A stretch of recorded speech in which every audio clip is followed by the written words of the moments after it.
galera, beleza? Como é que vocês estão? Meus amigos, o vídeo de hoje tá dividido aqui em 4 partes, pelo menos 3 delas, com certeza a gente vai comentar. E a gente começa inclusive com o assunto mais importante de todos. Ontem tivemos mais um julgamento da trama golpista, o resultado já era esperado, aquele 4-1 básico, mas o que chamou a atenção foi o ministro Luiz Fux, cada vez mais bolsonarista, chocou o Brasil, chocou o Reinaldo Azevedo, provocou o Moraes, relembrando coisas que o PSDB já fez no passado e que ninguém viu nada de errado. Quero comentar sobre isso, quero comentar sobre o senhor Valdemar da Costa Neto, que com certeza agora o Valdemar vai lutar pela anistia, e eu não estou brincando, porque todo dia que o Valdemar vai ser condenado, agora ele precisa da anistia, né, Valdemar? Duda Lima não, talvez até seja plano Duda Lima, né? Rifar o Valdemar para ficar com um partido só para ele. Vamos falar sobre isso, depois vamos para Brasília. Coloquei a foto ali com o raio do lobby. Acho que eu vou botar esse nome no vídeo de hoje, me veio aqui agora na cabeça. Vamos falar de lobby, vamos falar do Grupo Esfera, que também, né, tem tudo a ver com o lobby. Isso vai nos jogar a terceira, que talvez seja a última parte do vídeo de hoje. Eleições de 2026, confusões na direita, coisas que estão acontecendo. Carlos Bolsonaro ontem falou algumas coisas que acho que são relevantes. Paulo Figueiredo fez uma live que foi acho que também relevante. Tem um grupo de mídia de direita, publicou algumas matérias ontem, um vídeo que eu também acho que são relevantes, pra gente entender tudo que está acontecendo nos últimos dias. E por fim tem mais alguns assuntos ligados ao Brasil, que eu já não sei se vai dar para comentar sobre isso hoje, mas vamos lá. Luiz Fux. Eu coloquei aqui logo, na verdade, a parte que eu achei mais importante de todas. Eu adorei a lacrada que o Fux deu em cima do Moraes sobre o PSDB. Mas em questões de relevância mesmo, gente, acho que isso aqui é a coisa mais importante de todas, que foi o reconhecimento público do Fux da injustiça. Isso é importante. A gente podia passar sem isso, ele podia fingir, né, que não era com ele, mas ele fez questão de reconhecer. Eu peguei a matéria do Estadão completa, porque ela tá muito mais completa, só que eu fiz questão de colocar da Globo, porque essa machuca, né? Você sabe que os jornalistas entram em combustão ao ter que relatar esse tipo de coisa. E tá ali, ó. Fux diz que Supremo cometeu injustiças em julgamentos do 8 de janeiro. A minha consciência já não me permite sustentar. O ministro justificou mudança de postura quando absolveu 6 réus, incluindo Bolsonaro, depois de condenar centenas de pessoas que estiveram presentes nos atos em Brasília. Não se pode aceitar a pretensão acusatória de se imputar ao réu, e aqui ele vai estar falando de Bolsonaro, a responsabilidade por crimes cometidos por terceiros no fatídico 8 de janeiro de 2023, como decorrência de discursos e entrevistas ao longo do mandato. Dá para você conectar uma coisa na outra. A Globo fala, né, dos principais pontos do Fux, do arrependimento, mas quem realmente cobriu bem foi o Estadão. Nessa matéria aqui da Raíssa Mota. Fux justifica a mudança de opinião sobre 8 de janeiro. Injustiças que a consciência não me permite sustentar. E tá ali. Para o ministro Luiz Fux, a PGR do seu Paulo Gonet não comprovou a relação de causalidade entre as condutas atribuídas aos acusados e os crimes imputados a eles. Em outras palavras, na visão de Fux, a denúncia não individualizou como cada denunciado contribuiu para o 8 de janeiro.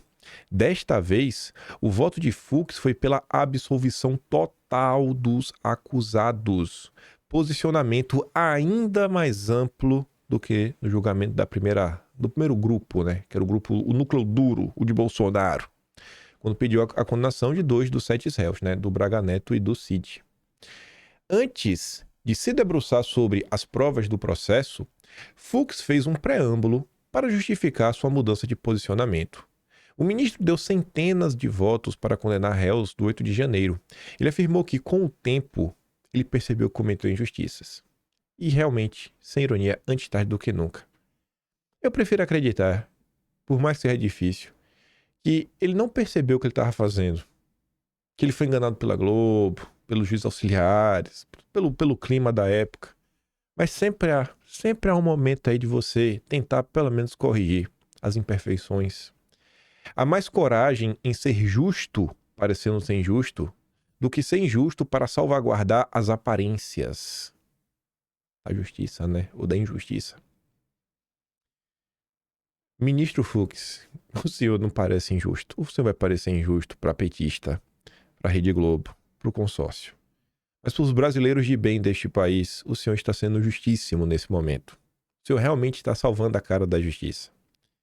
Essa é a coragem que eu invoco ao reconhecer que, meu entendimento anterior, julgamos muitos casos, embora amparado pela lógica da urgência, incorreu em injustiças que o tempo e a consciência já não me permitiam sustentar. O meu realinhamento não significa fragilidade de propósito, mas firmeza na defesa do Estado de Direito. Fux também afirmou que os juízes precisam ter capacidade de reparar erros e não podem se deixar influenciar pela comoção social.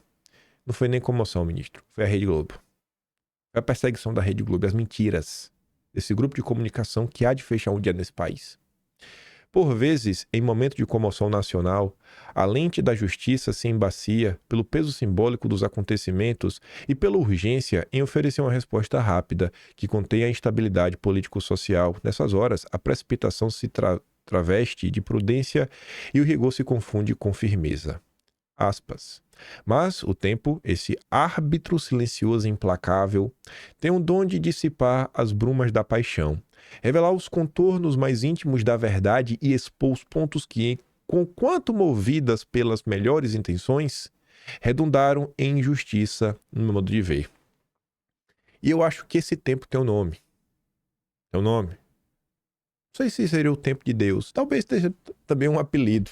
Mas esse relógio que conta esse tempo, essa ampulheta que começou a bater na cabeça, na consciência do seu Fux, sabe como é que esse tempo se chama? Eduardo Bolsonaro. Eduardo Bolsonaro. Eduardo Bolsonaro. Isso daqui é feito Eduardo Bolsonaro. Não venha me falar que o efeito Magnitsky não pesou. O efeito Sansão, o efeito Visto, isso pesou. Pesou, fez o pessoal botar a mão na cabeça, porque é impossível você não se questionar assim, cara, o que é que eu tô fazendo? Será mesmo que não tem nada de errado, todos esses editoriais, tudo que tá acontecendo a ponto de um governo estrangeiro impor sanções? Cara, deve ter algo realmente errado. Deixa eu parar aqui, deixa eu dar uma olhada. O Fux já tinha meio que mudado de opinião até um pouquinho antes, com a questão da Débora. E Eduardo acho que foi o catalisador final, né? Faço questão aí de dar os parabéns, Eduardo. Tem gente aí que vai fazer piada, vai fazer pouco, vai fazer chacota. Mas assim como o tempo foi importante pro Fux chegar a algumas conclusões, a gente vai chegar no tempo do Brasil que as pessoas vão olhar para trás. E eu espero de verdade que esse tempo chegue um tempo bom. Não é para todo mundo bom, não seja aquela lamentação de olhar para trás tipo o Enéas, né? Nossa, por que a gente não parou para prestar atenção no que o Enéas estava falando, né? Aí o ministro Fux destacou várias coisas. Não gritava demais, estava imparável. Como você vê aqui, né? Colocando na roda o fato que até piada virou crime. Até mesmo piadas feitas pelo réu em conversas privadas foram consideradas como crime. É o caso do comentário jocoso feito pelo acusado dia 7 de dezembro de 2022, enviado ao coronel Dougmar Nascimento das Mercês, sobre as férias que um político ligado ao presidente eleito resolveu passar em Cuba. Guilherme Almeida brincou com o fato dizendo que se der algum problema, ele já está no asilo. O autor da ação penal traz essa brincadeira uma crença em golpe de Estado, mas não aponta quais seriam os atos executórios concretos desse suposto golpe. E qual a participação direta do acusado na sua concretização, limitando-se a transcrever conversas particulares de WhatsApp. Pois é, né? Num país que até piada virou crime. Agora essa daqui, essa foi boa, viu? Meu Deus do céu, essa daqui. Ai, no coração de um bolsominion, essa aqui ecoou, viu? Como diz o Gil Diniz, né? Fux relembra para Moraes que PSDB questionou o resultado das urnas em 2014. Como se sabe, Vossa Excelência sabe também, eu sei também, não se trata da primeira vez que um candidato à presidência provoca o TSE contra a regularidade das eleições. Em 30 de outubro de 2014, Vossa Excelência já estava na magistratura ou no governo, uma das duas. Juiz, governador.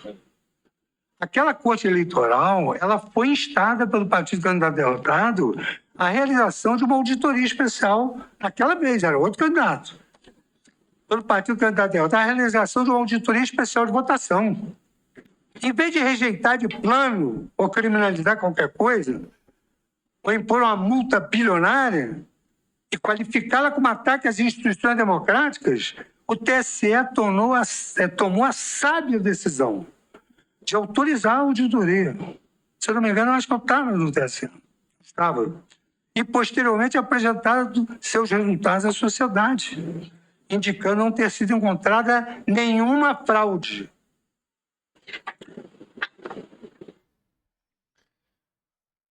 Foi bom isso, né? Essa aí do PSDB, do que eu li na imprensa, só o Paulo Capelli no Metrópolis eu vi que realmente se deu um destaque maior. Isso da turma do consórcio, né? Globo, Metrópolis, Estadão, Folha, quem mais? Veja. Destaque para isso mesmo, mas tá o Paulo Capelli. CNN também não vi, mas meu destaque. Tem comentado ali nenhuma coisa ou outra, mas destaque mesmo é só o Capelli. A turma do consórcio, né? Turma realmente esculhamba. Eu acordei ontem de manhã, aí eu vi isso daqui, gente. Aí eu fiquei pensando, eu falei, rapaz, será que eu tô lendo direito mesmo? Eu fiquei assim, na dúvida se era ironia, se era verdade. O Reinaldo Azevedo escreveu que Fux tem de ser denunciado às cortes internacionais por submeter seus pares de tribunal e ao PGR a tratamento desumano, cruel e degradante. Converte sua guinada vergonhosa em categoria de pensamento e, apaixonado pela própria voz, fala sem freios na esperança de retardar o julgamento. Sei lá a quem serve, ao direito não é. Eu fiquei assim, né? Óbvio que tem um tom aqui meio irônico, meio banal, mas eu fico na dúvida. Porque petista brinca falando a verdade, né? Acho que se realmente pudesse, o Reinaldo Azevedo colocaria o Fux na cadeia, né? Acho que ele não acho que ele teria dúvidas disso. Eu falei, rapaz, como é bom, né? No dos outros é refresco. É sempre assim. Aí, pegando todo mundo de surpresa, ainda por cima, e realmente foi de surpresa, a imprensa já relatou sobre isso, depois de passar um sabão, expor a hipocrisia, falar sobre o seu arrependimento, sobre as injustiças que foram cometidas, Fux anunciou que ele quer mudar de turma. Ele não quer ficar mais na turma do PT. Eu acho que dá pra chamar de turma do PT, né? Porque Moraes já virou petista. Flávio Dino é petista. Zanin é o ex-jogado do Lula. Carmen Lúcia foi indicado pelo PT. Virou a turma do PT. Não quero ficar na turma do PT. Quero ir pra segunda turma. Aí a Bela Megali foi atrás, né? Foi conversar como porta-voz do judiciário. Foi lá e tá, ministros, e aí? Que história é essa daí? Vocês já sabiam dessa história? E tá ali, ó. Ministros da primeira turma são pegos de surpresa com o pedido do Fux. E aí a Bela Megali disse, ó. Ministros conversaram comigo e dizem terem sido pegos de surpresa com o pedido do Fux. Fux virou bolsonarista, né? Tá parecendo, tá meio doido da cabeça. Aí, saindo do momento de sanidade para ir no momento de que a coisa tá cada vez mais louca, o Moraes lá, ao longo do julgamento, resolveu brilhar, como sempre, né? Daquele jeito dele. Aí, veja a notícia do Metrópolis, né? Como é que o Metrópolis dá a notícia. Moraes, sobre o núcleo da desinformação. Milicianos covardes. Aí o João, que é jurista, comenta... Custo Moraes para o direito penal brasileiro é imensurável. Levaremos décadas para conseguirmos nos recuperar.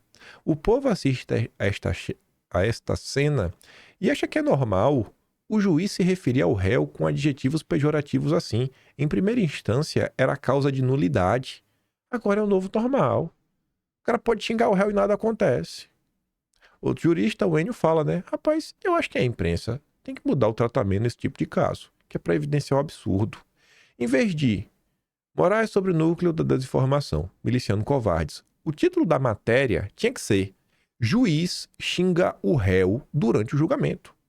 Bizarro o que está acontecendo. Aí o Metrópolis dá outro destaque.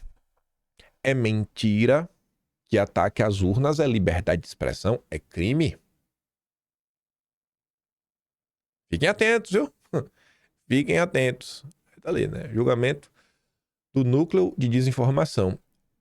E a gente já tinha comentado sobre isso, que o julgamento dessa turma, desse grupo, poderia criar um precedente sobre essa questão da desinformação se tornar crime. E basicamente foi o que foi feito. Tá ali, ó. Moraes afirma que condenação de núcleo da desinformação na trama golpista que cria precedente para eleições do próximo ano. Veja a fala dele. Para todos aqueles que insistem em desinformação, para todos aqueles que insistem na formação de discurso de ódio antidemocrático, todos devem saber que ano que vem, que temos eleições, tanto a Justiça Eleitoral, quanto o Ministério Público, quanto a Justiça como um todo, estarão atentos já com esse precedente do Supremo, viu? Se preparem, esteja preso. Eita, no que vem vai ser emocionante ver as eleições. Aí no dia de ontem, como condenaram todo mundo, gente, condenaram até o cara do Instituto Voto Legal, o cara que fez o relatório. O cara foi contratado para fazer um estudo, uma perícia, fez, então foi preso. É o nível que eu tô chegando, 7 anos de cadeia. Aí, por conta disso daí, isso aqui eu achei bom, velho. Assim, o pessoal que diz que não dá pra ser anistia ampla, geral e restrita, pois agora eu tenho uma proposta. Pra você que defende anistia ampla, geral e restrita, não vai ser mais ampla, geral e restrita. A gente vai deixar o Valdemar de fora.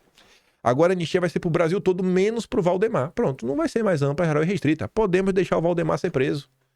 Ele aí que tanto fez, né? Tanto faz. Eu quero ver se agora... Porque assim, né? Não vem me falar que o Valdemar vai ser inocentado. Tá todo mundo sendo culpado, menos ele. Que notícia, hein, Valdemar? Pra receber numa terça-noite. Ah! Aí eu quero ver agora, né? Se quando chegar a vez dele, Valdemar vai fazer igual ele fez com o Bolsonaro, dizendo, não, já tá decidido, não tem mais o que fazer. Não tem mais o que recorrer no judiciário, não. Será que Valdemar agora vai usar o dinheiro do partido para ajudar na campanha internacional, como as pessoas já o cobraram? Como o PT muito bem fez na época de levar ao mundo, né, o que estava acontecendo no Brasil pela ótica dos petistas? Será que agora Valdemar vai enxergar que a política vai um pouco além de montar uma bancada de deputados, muitas vezes inúteis, mas só é grande o suficiente para você ter mais acesso ao fundo partidário? E será que Lula Lima vai querer puxar o tapete de Valdemar? É a chance do Lula Lima realmente tomar o partido, né? Mete o Valdemar na cadeia, toma um partido e vida que segue. Sei que tá ali, né? Supremo reabre investigação contra Valdemar. Os ministros da primeira turma decidiram nesta terça reabrir investigação contra Valdemar. Por 4-1, a turma acompanhou o voto do relator Moraes e determinou o reenvio do caso à PGR, né? Que vai retomar as apurações. Valdemar havia escapado da denúncia apresentada pelo Gonê, mas foi indiciado pela PF no inquérito que apura a tentativa de golpe de Estado. Aí a CNN já foi atrás, a Jussara, aí você já sabe, jornalistas que têm contato com o PL. Supremo surpreende PL com decisão de reabrir investigação contra Valdemar. E aí, Valdemar? E aí, papai? Vai vir com o papo lá? E aí, a dosimetria presta, Valdemar? A dosimetria é suficiente agora ou quer anistia? Agora que o teu tá na reta, Valdemar. Dosimetria é boa ou só anistia que resolve? É um caminho, inclusive, pra caçar o partido, né? Destruir tudo que tu tem. Eita, rapaz. Na idade que tá, Valdemar, ser preso, hein? Tanto dinheiro, tanta vida boa. Duda Lima vai pra Mônaco sozinho ano que vem, né? Vai pra Mônaco sozinho. Ah, esse ano não foi sozinho, né? Eu tava lá também. De que era o barco, Valdemar? Que era aquele barco aí bonito, né, rapaz? Eu vi umas fotos, foi um negócio chique, rapaz. O revés imposto ao Valdemar não estava no radar. Eu acho que o da Lima tá feliz. Só vai ficar preocupado se o Pélio for caçado. Senão, ninguém liga, Valdemar. Vai ou não vai pra anistia agora? Vai ou não vai pra agora a anistia? Será que agora a gente vai ver o empenho desse grande articulador político? Sabe que isso aqui é karma. Porque o Valdemar fala, mas no fim o Valdemar tá de boa com o Bolsonaro preso. Tá de boa, é bom. É a chance de reorganizar as coisas. Porque Bolsonaro atrapalha, Bolsonaro vai de frente e fica difícil o Valdemar dar não pra Bolsonaro. E aí ele achar que tá tudo resolvido, né? A gente vai prender Bolsonaro e já foi. Mal contava que ele ia entrar na rodinha também. Parabéns, Valdemar. Parabéns. A Bela Megali ontem falou também que tem um novo interlocutor. entre bolsonaristas e o Moraes, ninguém mais, ninguém menos que Paulinho da Força. Eu não consigo crer que uma coisa dessa é real, né? Mas é o que está sendo aí colocado na mesa. Avançando. Motivo número, não sei, 157 de por que o Cadeirudo deve buscar sua reeleição em São Paulo. Fica quieto que presidente da República não é pra tu. Indicado por Tarcísio, chefe do Ministério Público defende Moraes de sanção. Tinham vários nomes para serem escolhidos, na verdade 3 nomes, né? Ele escolheu o último, que inclusive era o nome do Moraes, né? Obviamente que escolher o nome do Moraes significava que quando Moraes entrasse no alvo, o nome indicado pelo Moraes iria sair em defesa do Moraes, né, Tarcísio? Indicado pelo Tarcísio para comandar o Ministério Público em São Paulo, o procurador-geral da Justiça, Paulo Sérgio de Oliveira e Costa, defendeu a atuação de Moraes no Supremo. Dias depois de Tarcísio afirmar que Moraes age com tirania, o chefe do MP paulista sustentou que o magistrado tem atuado dentro do exercício de sua função e falou também que a Magnitsky contra a Viviane foi um absurdo. Aí, né? O que é que a gente pode fazer? São escolhas. Foi a escolha do governador Tarcísio de Freitas. Mas vamos lá. Ontem eu queria muito falar com vocês sobre esta matéria, mas não deu tempo. E talvez foi até bom, porque hoje temos isso daqui. Desocupou fez 4 tweets. Esse daqui é o principal, era o primeirão. Depois tem mais explicações sobre o lead, como funciona, do Esfera, diferenças pro lead, né? Por que o lead é de um jeito e o Esfera é de outro, quais os objetivos do João Camargo. Mas esse primeiro aqui ele resume muita coisa sobre o funcionamento real do que é este grupo tão conhecido que faz aqueles eventos que vocês conhecem e que fazia muitos eventos no exterior, né? Agora, por alguma razão, deixaram de fazer eventos no exterior. Não estou vendo mais eventos do Grupo Esfera nos Estados Unidos. Talvez porque os ministros do Supremo não possam ir. Vamos ouvir o senhor João Camargo. Aí tu escreve assim, ó. Com 4 cortes, você entenderá como funciona a influência de quem não aparece. João Camargo é o líder da Esfera CNN, a ponte entre o PIB e Brasília. Apesar da Faria Lima não ter voto, ela tem uma relevância gigantesca na Câmara e no Senado. O que é que ele vai falar?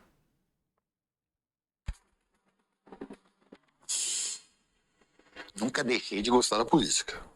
Eu era louco quando tinha oportunidade para ir para Brasília, quando o presidente da Câmara, por exemplo, foi o Arthur Lira, o Rodrigo Maia, convivi bastante, presidente da Câmara. E a Câmara dos Deputados é uma coisa diferente, porque para o empresário, o político é meio bicho-papão. E para o político, o empresário é meio bicho-papão. E surgiu a Esfera, né? E aí eu falei, Rodrigo, posso trabalhar para o Arthur? Ele falou, mas você não é deputado, você não vota. Mas eu sabia dos problemas que o Arthur tinha. O Arthur era um deputado de baixo clero na época e ninguém conhecia ele na Faria Lima. Então eu fui levando o Arthur de 1 a 1, né, na Faria Lima. Levei no Trabuco, levei no Esteves, levei no Maluí, fui levando no Ometo. E o pessoal gostou da conversa do Arthur. Levei no Esteve, Maluí, né? No Ometo. Você vai vendo os nomes, né? Olha os nomes. Levei o Arthur, grande Arthur Lira. O homem que tinha a chave da agenda legislativa do Brasil em suas mãos. Que escolhe o que coloca ou não coloca em pauta. O cara que controla tudo, né? É o presidente da Câmara. Agora é o Mota. E o político de baixo clero, quando viu o Arthur tirando foto com essa alta demanda do PIB, aí, essa classe mais firme em cima do PIB, ele começou a ganhar muito adepto, ele já tinha, mas começou a ganhar confiança, porque é só o Rodrigo que conversava com a Faria Lima. O Arthur deixou vários. Ciro Nogueira conversava, o Gumota conversava, o professor Luizinho, que é líder do PP, conversava, o Isnaldo Bulhões do MDB. O Arthur fazia questão de trazer com ele outros interlocutores. E o Rodrigo era o único. Então foi difícil quebrar o monopólio do Rodrigo. Apesar da Faria Lima não ter voto na Câmara dos Deputados, saiba que ela tem uma relevância gigantesca na Câmara e no Senado. É justo que a Faria Lima e o setor produtivo tenham a voz, seja ouvido. Porque hoje o PIB mesmo é pago por eles. Pera. O meu celular fez um blip aqui. O PIB não é pago por eles. Eles sequestraram o Brasil. E não foi ontem. Foi há mais de 100 anos atrás. Eu adorei esse vídeo. Adorei esse relato. Um dos homens mais poderosos do Brasil. A Tsu colocou que Camargo é líder da esfera da CNN. Não é mais. Ele saiu da CNN. A CNN era do Rubens Menin. Ele estava lá como diretor da CNN. Aí tiveram algumas brigas, etc. Tudo mais. E aí estão seguindo agora projetos em separados. O João Camargo, ele é da Rádio Transamérica. E até vai mudar o nome agora. Vai lançar um programa com Daniela Lima, o Flautista de Genebra e o Pondé. Imagine o nível que vai ser a coisa, né? Lavagem cerebral pura. E aí o dinheiro... Eu acho que ele contratou o Flautista de Genebra, sei lá, pra ter acesso ao dinheiro dos Soros. Porque o Flautista de Genebra não se sustenta numa ponte aérea que ora tá morando em Nova York, ora tá morando em Genebra, talvez uma das duas cidades mais caras do mundo, com salário de jornalista do UOL, né, gente? Rapaz, ninguém se questiona com isso. Como o Flautista de Genebra se sustenta, sabe? Em 2 países diferentes com salário de jornalista da UOL. Vocês estão de brincadeira, né, velho? Tem algo muito errado aí acontecendo. Não tem ninguém no Brasil como esse cidadão. Você vê que a Globo tem ali um outro, Gachacra. Tá, mas o cara mora nos Estados Unidos, tá lá. Não tá na badalação, na ponte aérea. O Gachacra, olha lá, um comentário, opinião. Tu já viu o Gachacra trazer, sabe, fato exclusivo? Olha aqui, ó, exclusivo, estudo de alguém financiado pelos Soros contra o Brasil. Tu já viu o Gachacra fazer isso? Não, dá a opinião dele, né, que tá vendo uma coisa ou outra. Aquela Raquel lá, é correspondente da Globo, ela tá sempre nos eventos lá, faz pergunta pro Trump só. Ela não tem um material exclusivo que o Soros manda pro Brasil, é só o Flautista de Genebra. Como esse cidadão tem tanto dinheiro, velho? Eu não sei. Vamos falar que é inveja, né? Que eu tô com inveja do flautista. Deve ser tocando flauta na rua, né? E ganhando umas moedinhas. Mas enfim, tá aí. Eu adorei esse vídeo. Mostrar que a Farinha Lima não é bobagem, não é algo à toa. Que a gente realmente tem que falar desse pessoal, que esse pessoal é um dos grandes pilares de sustentação do sistema. Eles são o sistema. O braço financeiro do sistema é a Faria Lima. Tem que implodir isso daí. Romper com essa lógica. O setor produtivo deveria ter voz, e não tem. Quem tem é a Farinha Lima. Esses têm os banqueiros. Mas vamos lá. Para ilustrar e trazer mais contexto a essa fala, né, e mostrar que essa turma tem muito poder mesmo, muito mais do que você imagina, a turma do UOL fez uma matéria que é de utilidade pública. Isso daqui é realmente trazer cidadania para as pessoas entenderem como funciona o Brasil. Sério, essa matéria é utilidade pública. A Júlia Afonso fazia parte daquele grupo bonzinho que tinha no Estadão, que tinha ela, tinha o Tasso Lohan, que foi pro Metrópolis. O André Chalders também foi pro Metrópolis trabalhar. A Andressa Matai também foi pro Metrópolis. Enfim, ela tá na UOL. Esse Thiago Maia eu não sei quem é. Aí tá ali, ó. Parlamentares assinaram pelo menos 2.000 proposições redigidas por lobistas. A 9 quilômetros do Congresso, em uma mansão no Lago Sul, Gabriel Lemos de Andrade Pereira, 40 anos, despacha. Ele não é parlamentar, ele não é servidor, mas ele é o autor oculto de ao menos 104 projetos, emendas e requerimentos, apresentados por deputados e senadores nos últimos 6 anos. Você nunca ouviu falar desse cara? 104 projetos, emendas e requerimentos. Pereira é funcionário do Instituto Pensar Agro, que defende interesses do agronegócio e integra um grupo de lobistas com acesso privilegiado ao poder. Vou repetir ali o mesmo parágrafo. Nos últimos 2 meses, o UOL analisou 345 mil documentos do Congresso com a ajuda de um software estatístico e identificou cerca de 2.000 proposições, projetos de lei, requerimentos e outras medidas, redigidas por lobistas desde 2019. Os textos receberam um aval de parlamentares de diferentes partidos, entre eles o presidente da Câmara, Hugo Mota. Há 4 anos, o deputado incluiu, em uma medida provisória, que tratava de isenções fiscais na pandemia, uma emenda que mudou a tributação das bets no país. O texto acabou reduzindo os impostos dessas empresas. Quem redigiu originalmente o texto, no entanto, foi uma advogada de escritório que trabalhava para empresas de jogos. As próprias bets pegaram advogado, fizeram, deram na mão, falaram, prova isso daí pra gente. A troco de quem? Ainda mais Hugo Mota, que diz que se mostra, né, tão atento às pressões sociais. Qual era a pressão social que tinha, Hugo Mota? Quem estava na rua aí pedindo para ajudar a Beth? A população está pedindo para criminalizar, porque as famílias estão sendo destruídas. De novo, meu parágrafo. Hoje eu bati o print errado. A identificação das digitais dos lobistas foi possível pois toda a proposta legislativa, assinada formalmente pelos deputados, é apresentada em formato de arquivo digital de texto. Esse arquivo contém rastros, os chamados metadados, que permitem revelar o autor originário dos documentos. Vocês aqui da direita, os bolsominions, sabem muito bem que é metadados. Assunto aí que está na pista. A gente falou muito sobre isso aí no caso do Talhaferro. Com a ajuda de ferramentas que captam essas informações, a reportagem se debruçou sobre os arquivos para medir o tamanho da influência de empresas e entidades nas decisões que passam pelo Congresso. Aí colocar uma explicação, né, para o cidadão comum por trás dos arquivos. O que são metadados? São informações que podem revelar data, horário e identidade de quem criou um arquivo de computador. Como aparece nos arquivos? Então, softwares incluem o nome registrado no computador, de forma automática, quando o arquivo é criado, mas também podem ser editadas.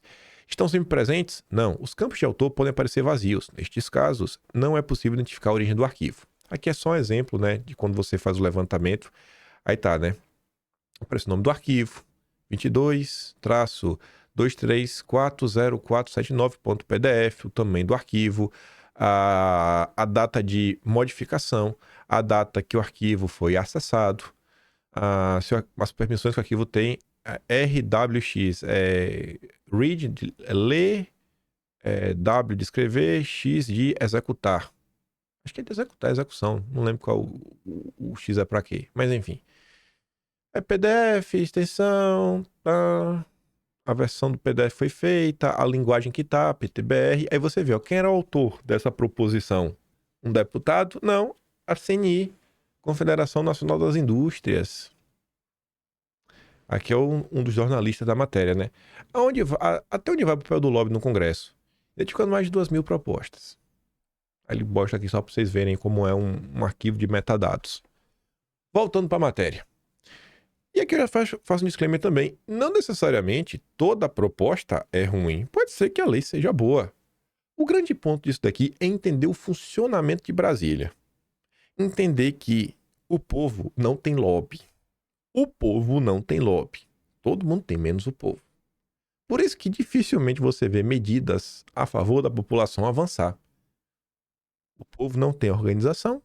É extremamente difícil uma sociedade assim, avulsa e difusa se organizar.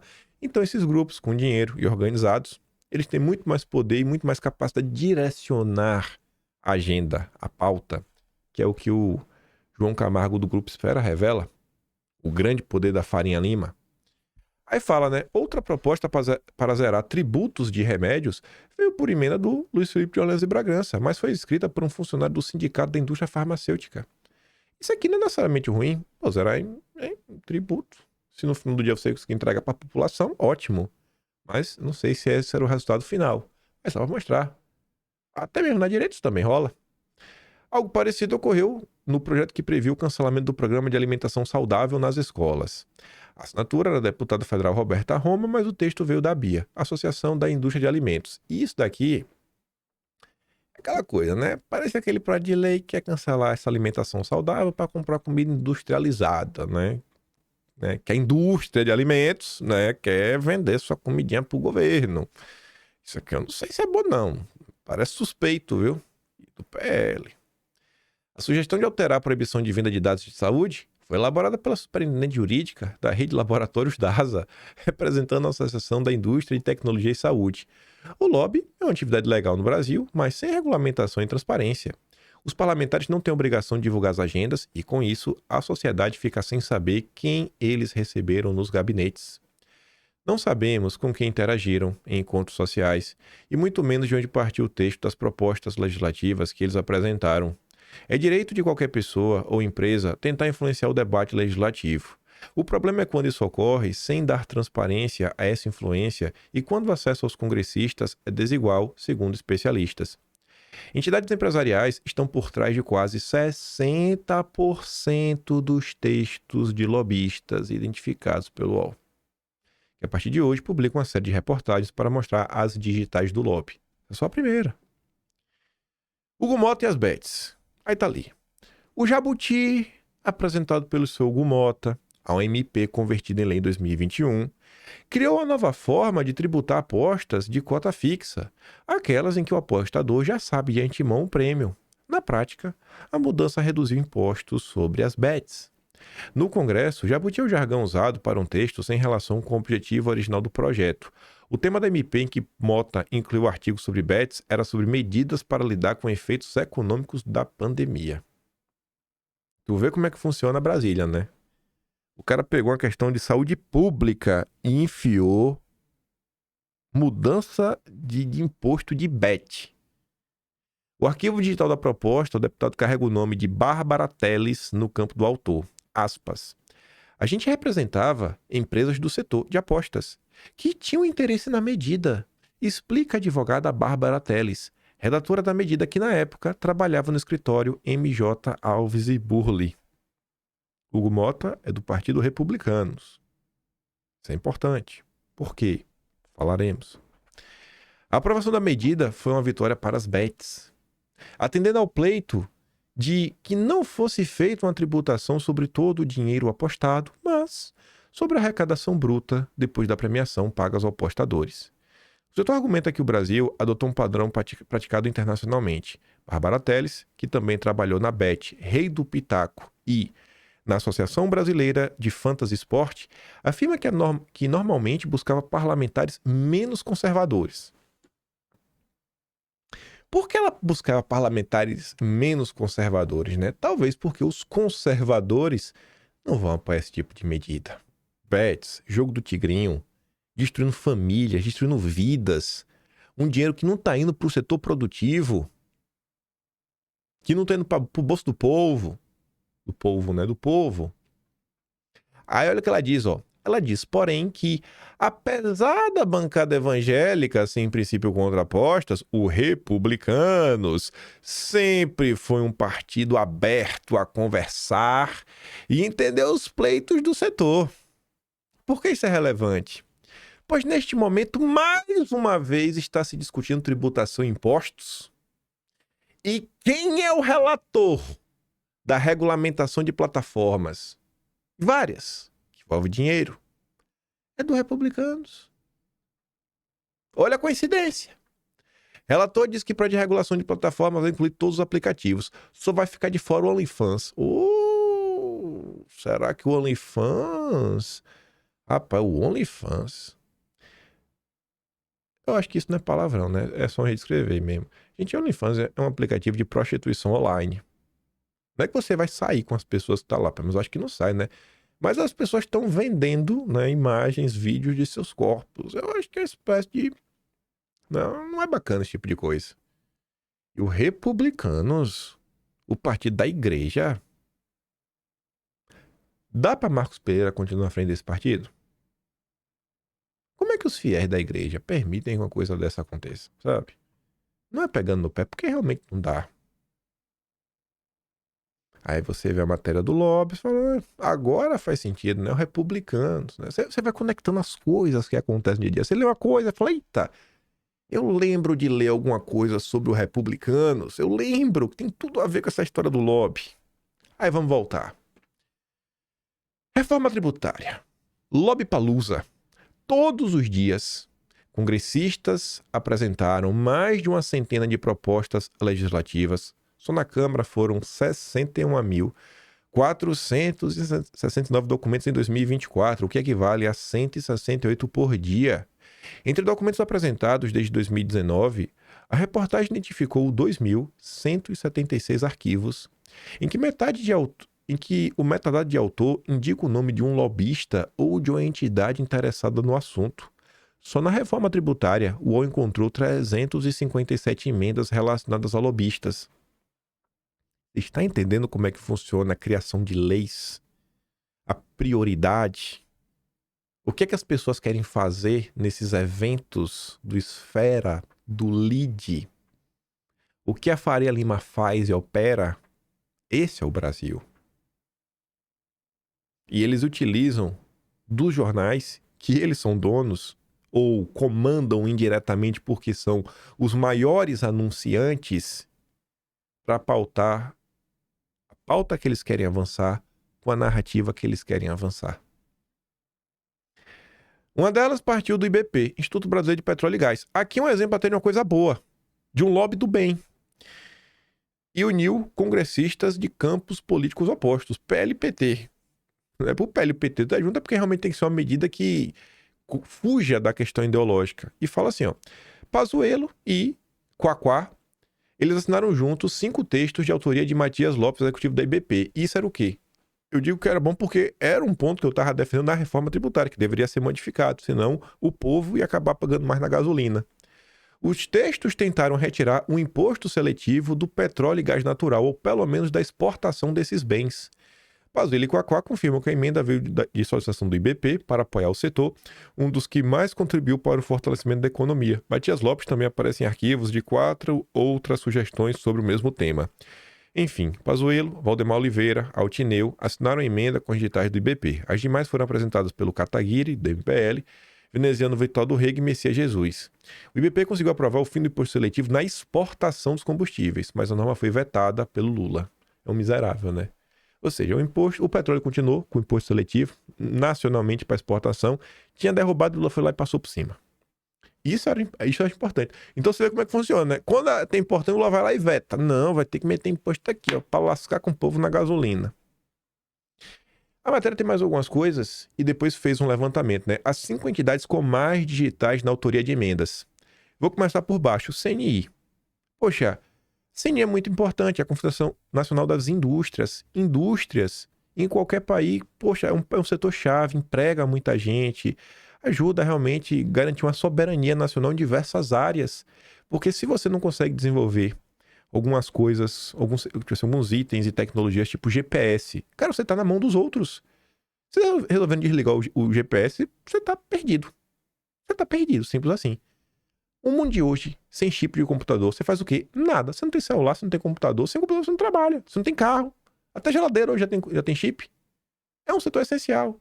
Então, assim, é importante.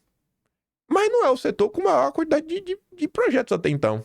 Você vê que a indústria está dormindo no ponto quando você compara com o Sindileges, não com ligado ao sindicato, não sei o que é. Aí, o agro, os lobistas do agro, esses mandam bem demais. Aí, olha o segundo. Olha o segundo. Alvo da CPMI do INSS. Envolto em milhares de escândalos, a CONTAG. A CONTAG. E quem me pegou ainda mais de jeito foi o primeiro. Esse me pegou de jeito. Eu não esperava. Consultoria Arco Advice, do grande Murilo Aragão. Escreve na Veja regularmente, aos finais de semana, já comentou várias vezes aqui. Tá sempre lá na CNN, no WW.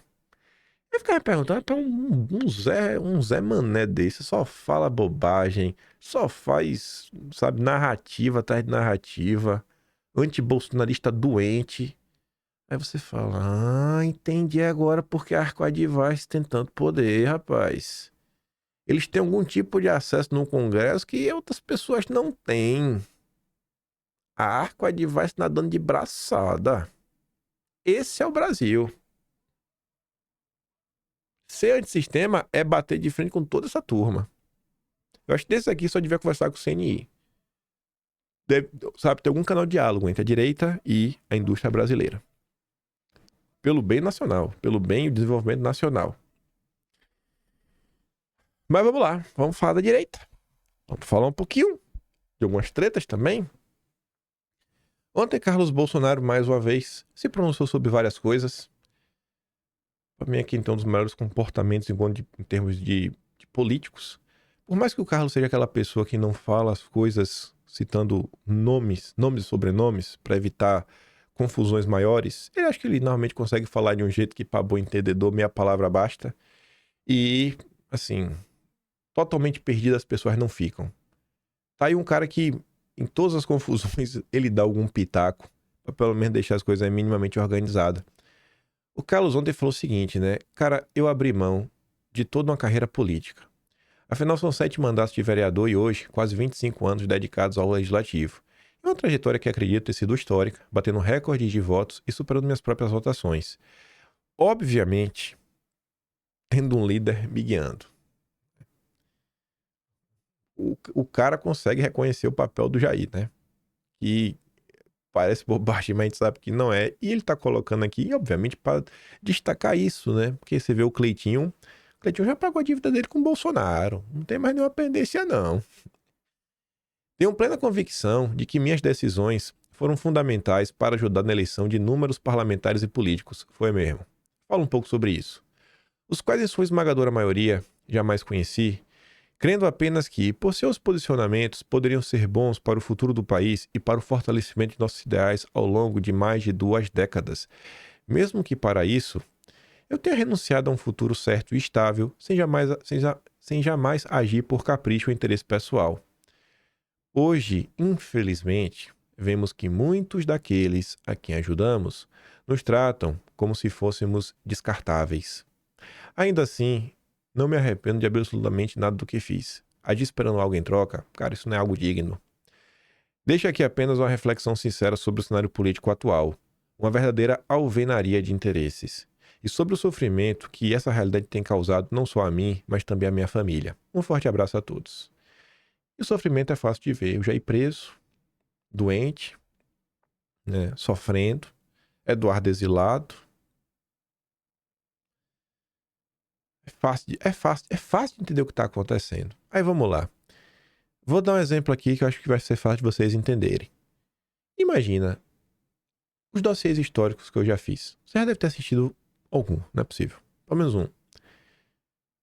Os dossiês existem porque em algum momento da história alguém resolveu fazer essa denúncia para contar para as próximas gerações o que estava acontecendo. Ou então relatou coisas que eram importantes. E essas histórias, várias eu acabei descobrindo porque alguém soube e contou. Mas se não tivesse aquela pessoa que lá atrás fez, juntou esse material, se dedicou a levar essa informação à frente, cara, a gente já tá aqui perdido, né? Então é um trabalho que vai sendo construído ao longo do tempo. Imagine Bolsonaro. Imagine se lá, eu não sei quando... O Carlos deu entrevista para a Danagli certa vez que ele fala sobre isso. Eu não sei se ele fala sobre o ano que ele começa a prestar atenção nisso daí. Mas o Carlos entendeu desde cedo o que era a internet, a importância da internet, e ele começou a deixar salvo e organizado os materiais do Jair. Aqueles vídeos importantes, sabe? Aquelas participações em locais-chave, coisas que o Jair está falando ao longo dos anos. Então, quando veio a internet, porque para você compartilhar alguma coisa, essa coisa tem que existir. Só por isso daí, bicho, já é inestimável. Já é inestimável. Então, assim, a gente não chegou até aqui por causa de uma pessoa. A gente foram inúmeras pessoas ao longo desse processo, sabe? Inúmeras pessoas. Inúmeras pessoas. Sei lá, você pega, por exemplo, o Olavo de Carvalho, que o pessoal gosta de falar. Antes do Olavo de Carvalho, quantas pessoas vieram antes? Pessoas que ele estudou, pessoas com que ele aprendeu, que ele conviveu, que ajudaram a moldar a visão de mundo, de vida, sabe? A perspicácia dele. O Enéas, quantas pessoas vieram antes, vieram depois, foram influenciadas. E a gente aqui nesse trabalho todo dia. E você vê, teve algumas pessoas que realmente foram muito diferenciadas. Assim, o papel delas você vê que realmente geraram frutos gigantescos, que ajudaram a moldar, né, uma cultura de uma determinada era.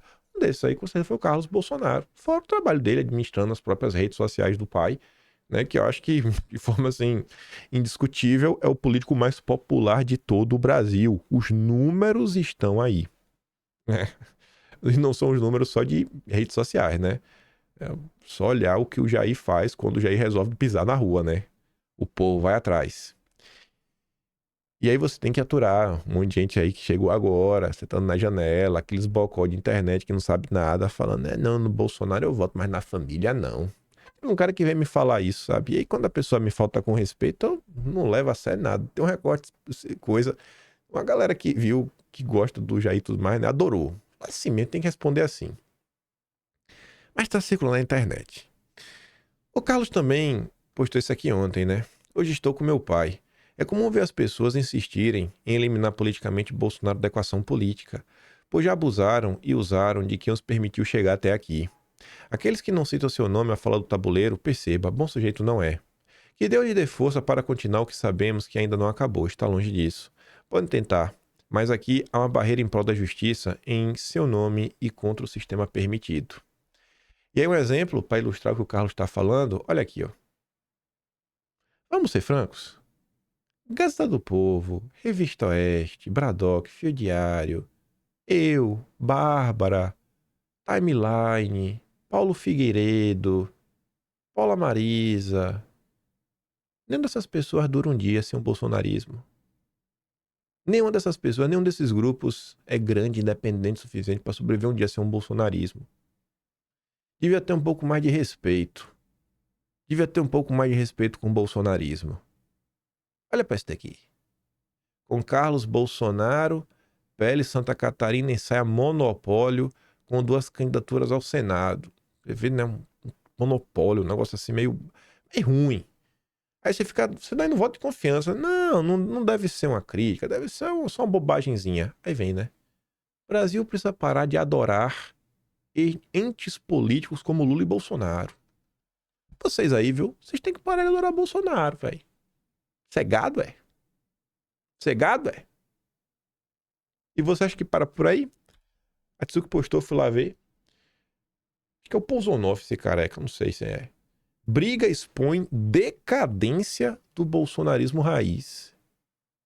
Fazendo um pouco aí de tudo que foi dito contra Paulo Figueiredo, colocando o Chiquinho de vítima e falando, não tô defendendo o Chiquinho. Lembrando que a Gazeta é do Paraná. Sempre foi alinhada à República de Curitiba, né? Tanto que já se chama de Gazeta do Novo ou Gazeta do Moro. Só existe, só tá de pé por conta do bolsonarismo. Eu tenho orgulho, graças a Deus, de eu ter pedido demissão da Gazeta. Pedi demissão. A Cristina me pediu para voltar, para fazer mais alguns programas. Voltei no primeiro. Antes do programa terminar, apertei o botão de sair ao vivo. Porque eu acho que o que é combinado não sai caro. Eu coloquei alguns termos para eu voltar, que eu acho que a turma não respeitou na época. Saí lá da hora do strike. Com certeza a Gazeta ganhou muita assinatura naquela época, viu? E a Gazeta não chamou eu, Bárbara, o Gaia na época, porque gostava da gente. Porque queria a visualização e o dinheiro do bolsonarismo. E agora tá dessa forma. Você começa a assistir esse vídeo, esse careca aí de óculos, ele começa a tratar que a direita agora passa por um momento em que assim, uma árvore cresce, mas está rodeada por parasitas. E você vê que claramente ele classifica os parasitas com o que ele vai falar ao longo do vídeo de eduardistas. Que é a base realmente conservadora, o bolsonarismo raiz. Tratando a direita como parasitas. Essa é a Gazeta do Povo. Onde Deltan manda e desmanda, onde Deltan colocou todos os seus capachos para escrever. O que é o grande vereador federal Guilherme Kilter, né, que fala mal do Jair, mas adora subir em cima do trio para bater foto junto? O que é que esse grande, ilustre garoto, ao ar, sei o que, 19 anos, 18 anos, tem para escrever na Gazeta? É um gênio, né, esse menino. Só que tá lá por causa do Deltan. Todos os caminhos levam ao Deltan Dallagnol. É incrível isso. E as pessoas seguem achando que é algum tipo de birra.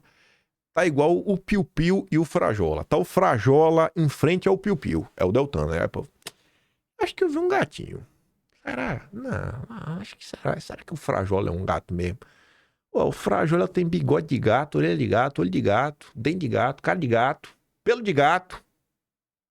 Mas deve ser um cachorro, né? Ai. Aí todos ali, né? Teve um vídeo até a Cristina Grêmio falando no canal do Didi. Eu falei pra vocês ao longo do final de semana, falei, rapaz, Didi foi lá, falou que era meu amigo, me pediu desculpa. Eu falei, nunca me pedi desculpa não, não é meu amigo de jeito nenhum. Mentiu na cara dura. Falou a mesma coisa da Cristina, que já foi lá, desmentiu. Não é meu amigo, nunca conversamos, tá inventando história. Contou umas coisinhas dele também, que acho que são curiosas, vale a pena olhar. Ela também critica os canais que dão pau, cair aberto pro Chiquini falar, fazer acontecer, sem nenhum tipo de gente rebatendo.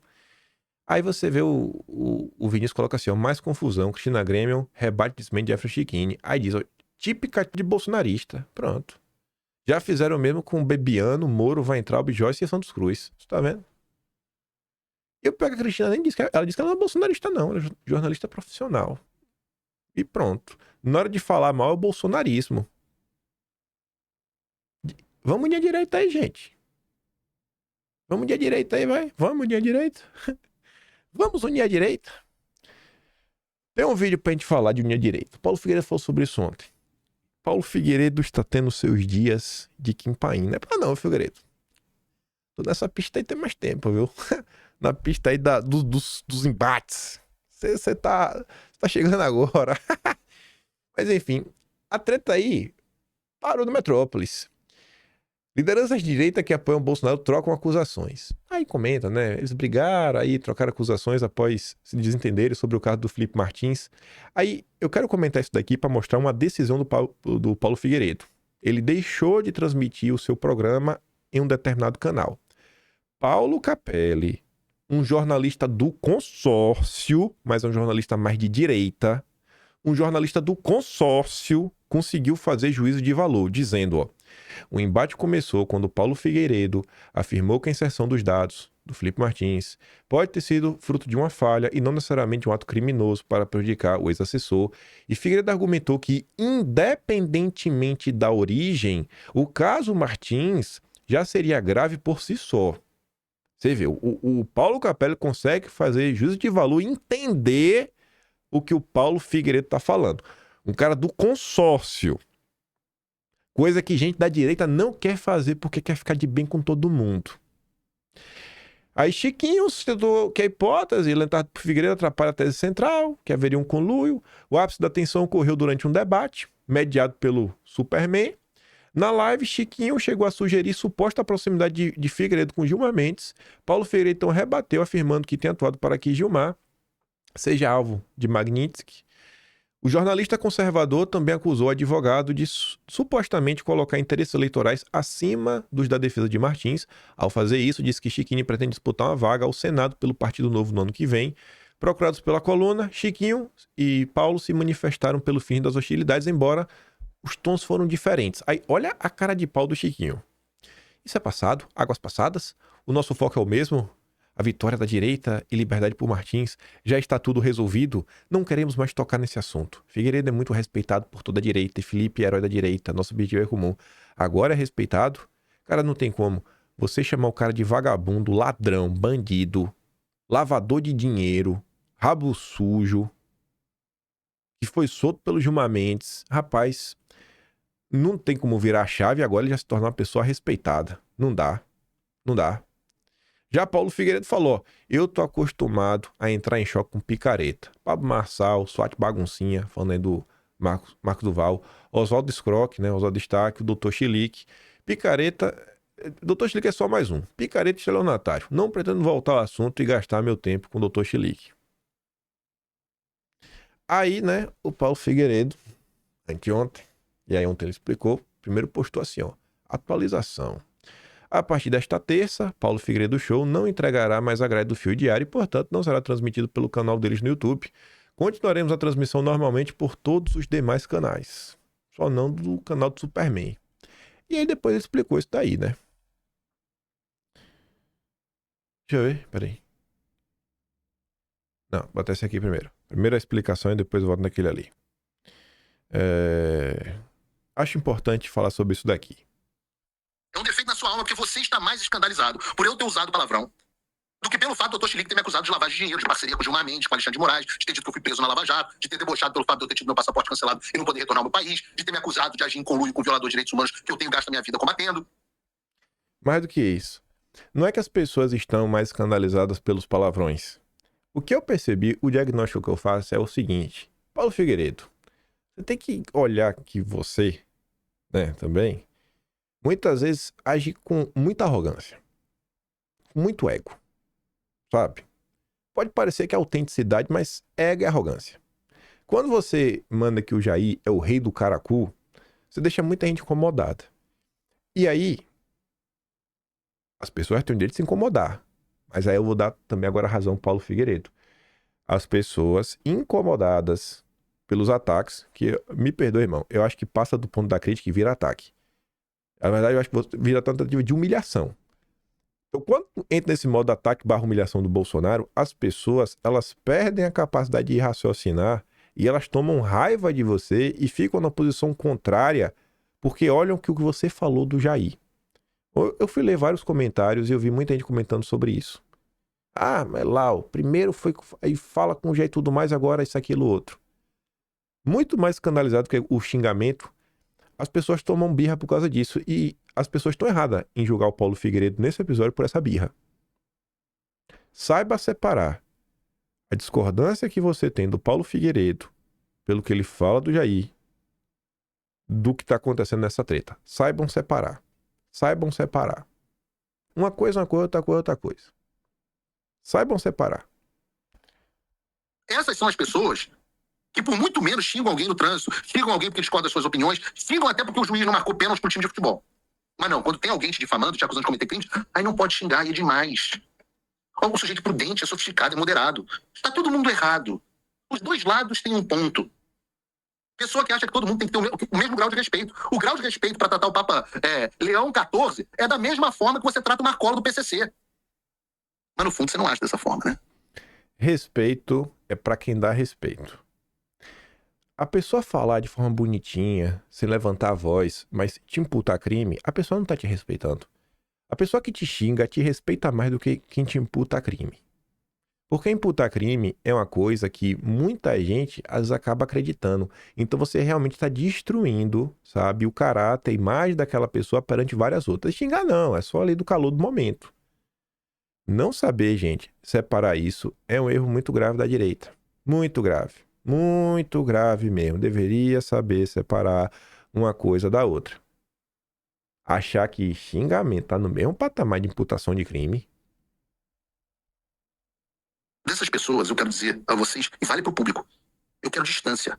Vale para público e vale para apresentador. Não me procurem. Não tem problema não querer me assistir. Não tem problema me xingar nas redes sociais. Vocês são os sepulcros caiados. E é exatamente por isso que desde hoje o Paulo Figueiredo Show deixou de ser transmitido pelo Fio Diário. E fica aqui o meu posicionamento. Se você não quer que vagabundo que te difama e te calunia seja tratado como tal, sinta-se à vontade para se desinscrever do canal pelo qual você me assiste. E se você for meu apoiador, retire o seu apoio a mim. É a coisa mais lógica a fazer. Porque eu não sou para essas pessoas e elas não são para mim. Isso é ressentimentos aqui. Não tem nada a ver com ego, tem a ver com incompatibilidade. Nesse ponto, realmente, não tem nada a ver com o ego. E eu acho que ele tá muito certo nisso daí. Você está entendendo agora, Figueiredo? É por isso, Figueiredo, que eu sigo minha vida bem sozinho, sabe? Teve até um cara que comentou assim, ó, esse cara é muito arrogante, reparem que ele é meio isolado dos outros comentaristas de direita, todos reconhecem a sua importância, mas preferem manter certa distância. Acho que até Eduardo tá meio afastado do Figueiredo. Não, isso aí não tá não, estão chega viajando juntos. Eu também tô isoladão, velho. E não é porque eu não quero rezar cartilha, eu não quero baixar a cabeça. Quando eu critico as pessoas, eu mostro porque eu tô criticando. Agora, quantas vezes aí o Constantino já inventou mentiras sobre mim? Eu vou baixar a cabeça? A troca de quê? Vai lá e me acusa que eu estou apoiando o Alcolumbre, que eu estou apoiando o Hugo Mota, que eu nunca falei de fulano, que eu não falo... Cara, aí quem me assiste tá lá desmentindo a pessoa. Eu vou querer proximidade com uma pessoa dessa por quê mesmo? Pra unir que direita? Em torno do quê? É importante, bicho. Quem tá junto, tá junto. Quem não tá junto, é isso aí mesmo. Segue lá por outro caminho, tudo mais. Segue por outro caminho aí. Aí depois ele chega na constatação, que eu acho que muita gente ainda também não entendeu, que não era uma treta. Nunca foi. Foi um episódio, assim, milimetricamente organizado para surfar um hype em cima e ganhar destaque. E sim, eu tentei evitar a briga. Eu só fui responder de novo a difamação e calúnia contra mim no dia seguinte, depois de dar a oportunidade para que todo mundo se entendesse no privado. Mesmo que tenham me criticado publicamente primeiro. Agora, quando eu vi que não era uma situação de mal entendido, que o sujeito estava me difamando de propósito e sabendo que estava mentindo, com objetivos eleitoreiros, a resposta será sempre assim, na lata. Quantas vezes eu também não tentei resolver? Paulo Figueiredo tá tendo um dia de Kim Paim. Já tentei resolver, falar numa boa, aí a pessoa dá uma de sonsa. Aí certa vez mesmo, você fala com a pessoa, aí a pessoa te trata mal de forma ríspida, paga de louco. Aí eu falo pra vocês do grupo de Zap, né, que tinha lá do churrasqueiro. Aí uma pessoa me mandou os prints que o pessoal falando, ela falou, ó, olha o que estão falando ali, ó. Estão planejando um ataquezinho organizado contra tu. Não deu meia hora, tava 4 pessoas juntas, batendo em mim na mesma tecla, do mesmo jeito. Falei, mas rapaz, ô safadeza, viu? Ô safadezazinha. Ô safadezazinha. Sabe que o Paulo Ferreira tá relatando? Cara, acontece. É a direita. É a direita brasileira. Quando eu falo, pá, às vezes eu fico, não, quem tá mentindo, quem tá inventando. Em causa própria. Tá aí, ó. Mais um que tá descobrindo agora como é que a coisa funciona. Não é, cara, não é assim, bicho. Para de achar que tá todo mundo aí. Ai, não tá na mesma causa, não. A causa de uns é projeto particular próprio. A causa de uns é projeto particular próprio. Ainda mais quando você vê que eles são candidatos que estão filiados a partido político. Eu tô falando pra vocês que eu não sou político, eu não vou ser político. Vocês não verão meu nome na urna. Eu vou estar apoiando o Jair. Isso eu vou. Jairzão da massa é nós, Jair. Todo santo dia. Reta. Não gostou? Não gostou de palavrão? Não gostou? Querido, não me assista, pô. Eu já tentei ser outra pessoa, não funciona. Só sei ser eu. E eu digo a você, eu conselho pra você de vida. Se você não reage, você dá a impressão errônea de que você tem algo a esconder. E eu não tenho. Isso. E eu digo a você, reaja diante do mal. A não ser que você tenha que dar outra face pra evitar, por algo maior do que você. Não havia nenhum benefício no meu silêncio. E é por isso também, feitos esses esclarecimentos, e não é nenhuma volta ao Dr. Chilique, mas é uma DR com a audiência do Paulo Figueiredo Show, eu digo a vocês que eu pretendo não gastar mais do meu tempo por isso. Estourei o tempo do programa. Mas é importante depurar aqui. As únicas 3 coisas que eu posso prometer a vocês são verdade, franqueza e luta. Eu não tô aqui para fazer pazes com ninguém. Eu sou muito mais como Winston Churchill do que Chamberlain. Eu sou muito mais com sangue, suor e lágrimas do que apaziguamento a todo custo. E aí você, da audiência, você escolhe qual lado. Tem um monte de comentarista blazer, tem um monte de gente que não fala palavrão, tem um monte de gente que finge pra você que é uma coisa que não é. Tem um monte, sigam essas pessoas, não tem problema. Pois é. Agora, se você é do time da porrada, se você é do time, esse time, se você é do time das minhas 3 promessas, verdade, franqueza e luta, vem comigo. Aí, em outro momento, ele fala sobre dividir a direita. Com atraso também, viu? Mas eu gosto. Quando, sabe, eu falo assim, ó, saber que você não tá sozinho no mundo é bom, né? Vamos ver aqui. A divisão da direita. Na época em que eu fui um dos únicos a contestar o Mr. M, o Pablo Marçal, foi a mesma coisa. Esse aqui não é o meu primeiro rodeio, pessoal. Foi assim também quando eu comecei. Muita gente, não, tá falando do senador Suárez Baguncinha, tá falando do Oswaldo Scroque. O que me traz ao meu último ponto, que é endereçar a narrativa de que eu tô dividindo a direita. Deixa eu deixar muito claro, de uma vez por todas. Isso é papo de imbecil. Isso é papo de imbecil. Eu sou o primeiro a dizer que eu vou estar unido com qualquer um que tenha os interesses momentâneos alinhados com os que eu julgo serem corretos. E muitas vezes eu sou criticado por isso. Mas picaretas, invariavelmente, se chocam comigo. Eu listei os casos aqui, são só alguns. Todos que tentaram te enganar com soluções miraculosas e fáceis, que te escondiam a verdade e que te entregavam uma narrativa militante político. E eu citei aqui o Oswaldo Scroque, o Suárez Baguncinha, o Mr. M, tantos outros. Eles vão se chocar comigo e assim continuará sendo enquanto houver Paulo Figueiredo Show.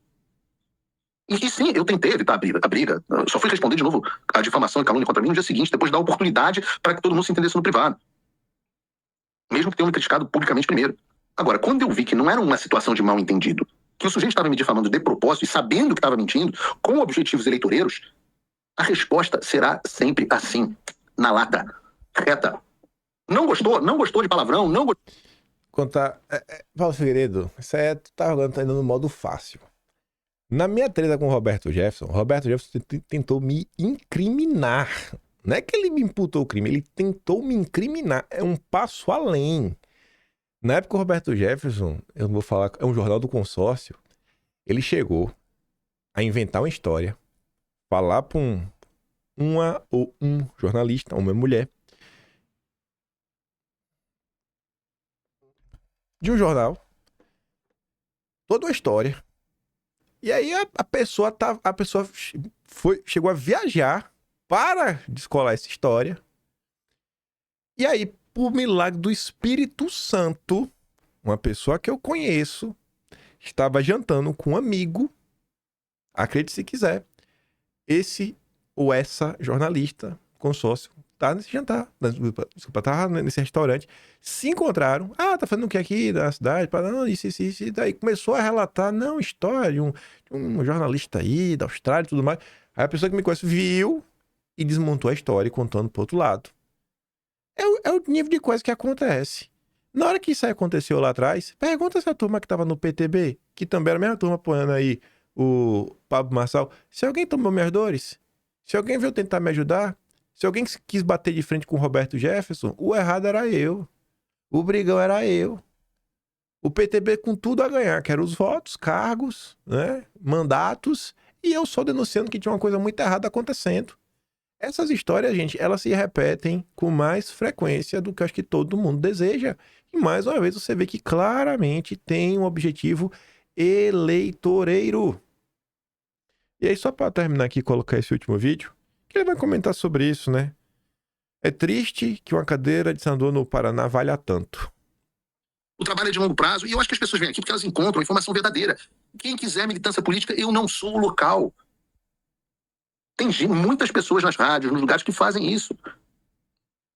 Eu faço um programa que não é... Eu comecei minha carreira dizendo assim, seja bem-vindo ao Conexão América, é um programa que mostra a você o que está acontecendo. Mostra. Porque eu não quero que você acredite cegamente em algo, mas sobre que você entenda o que está acontecendo. Por isso eu só falo sobre a parte boa, sobre a parte ruim, sobre as minhas expectativas, sobre as dificuldades que o mundo real impõe sobre elas. E, de novo, não é o que você quer ouvir. É sobre a vida como ela é. O nome disso sei que tá fora de moda, mas isso é jornalismo. Então aqui tem claramente uma diferença, porque enquanto eu faço isso, do outro lado as pessoas estão falando assim. Claro que vai haver um choque, né? Enquanto eu digo isso, repare que na minha troca com o Dr. Chilique, eu ainda falo assim, não, eu tenho que confessar você, eu tenho que dar aqui os médicos. Você é um cara que expressou muito bem os problemas do caso no Tribunal da Opinião Pública. Por quê? Porque é verdade. Mas você tá elogiando o cara que tá esculhambando? Mas é verdade, ele tem esse mérito. Então sempre vai ter uma diferença. Porque enquanto eu faço isso, do outro lado, estão as pessoas que falam assim, vamos espalhar que o Paulo Figueiredo tá atuando com o Alexandre de Moraes, vamos falar que ele foi réu da Lava Jato, que ele foi preso na Lava Jato, que ele tem acordo com o Gilmar Mendes. Pô, mas de onde é que você tá tirando isso? Sei lá, meu irmão, mas vamos espalhar. Vai colar para alguns e alguns vão acreditar na nossa mentira. E cola. Isso, e cola. E cola. E é triste que uma cadeira no Senado do Paraná valha tanto aos olhos dessas pessoas, a ponto de elas terem uma conduta mentirosa e difamatória. E muitos falam que essa briga era para ter sido resolvida no privado. Eu concordo, já expliquei. Procurei o Dr. Chiquinho no privado, mesmo depois dele ter me difamado publicamente na Rádio Auriverde. Esperei um dia.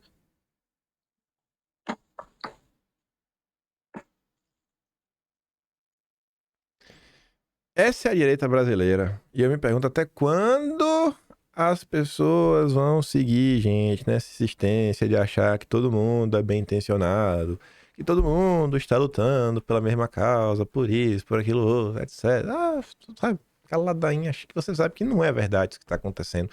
Você vê provas dia sim, dia também, dia sim, dia também. Qual a direita que vocês querem construir? Como eu sempre pergunto, né? Qual a direita? Que direita é essa que vocês querem construir? Qual é essa direita? Enfim, né?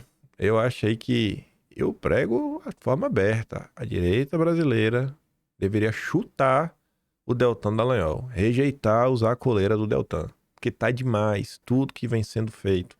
Lembre que ano passado, Deltan Dallagnol espalhou, o Paulo falando de espalhar mentira, o Deltan Dallagnol inventou a fake news do acordão para sabotar a pauta da anistia. Ficou tão feio, ele foi tão cobrado, que ele não desmentiu.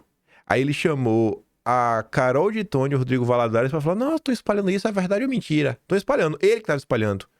E o Cláudio Dantas, que o Deltan usa a matéria do Cláudio Dantas, veio a público falar que estão distorcendo o que ele escreveu. Mas ele não falou que era o Deltan. Até quando, cara? Vocês vão ser enganados, gente? Vocês estão sendo feitos de trouxa. Só porque o cara é youtuber, vai fazer um vídeo criticando o Moraes. Aí vocês vão continuar batendo palma. Porque ele critica o Moraes. Enquanto isso, ele sabota vocês. A turma dele aí tá incriminando pessoas, imputando crime, difamando. Pelo amor de Deus, gente. Olha o problema real e sério. Não age de forma emotiva, emocional, querendo lavar a alma. Olha o que tá aí, pô. Política não falando de algo sério, sabe? É o destino do país, é os rumos por onde a gente vai, por onde deixa de ir. Enfim. Eu fico por aqui, vou mandar todos esses recortes lá no Telegram, se você quiser ouvir de novo.